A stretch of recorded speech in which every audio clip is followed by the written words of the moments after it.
அனைவருக்கும் அன்பான காலை வணக்கம்.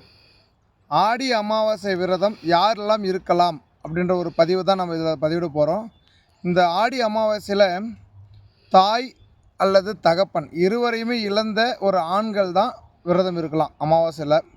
அப்படி இல்லாமல் பெண்கள் எப்போல்லாம் விரதம் இருக்கலாம் அப்படின்னு பார்த்தீங்கன்னா, கணவர் இழந்திருந்து தாய் தந்தையும் இழந்திருந்தாங்கன்னா அந்த பெண்கள் அன்றைக்கி விரதம் இருந்து ஆடி அமாவாசை பூஜை அவங்க செய்யலாம்.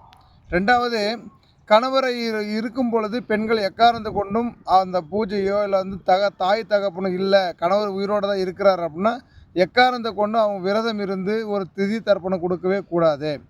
மூணாவது விஷயம், அன்னைக்கு முழுமையே பார்த்திங்கன்னா நம்ம குலதெய்வத்துக்கோ இஷ்ட தெய்வத்துக்கோ பூஜை பண்ணுறதை விட இறந்து போன தாய் தகப்பனுங்களுக்கு அன்றைக்கி பூஜை செய்வது மிக மிக சிறப்பு. குறிப்பாக வீட்டில் இருக்கக்கூடிய ஆண்கள் விரதம் இருந்து செய்வது மிக மிக சிறப்பை கொடுக்கும்.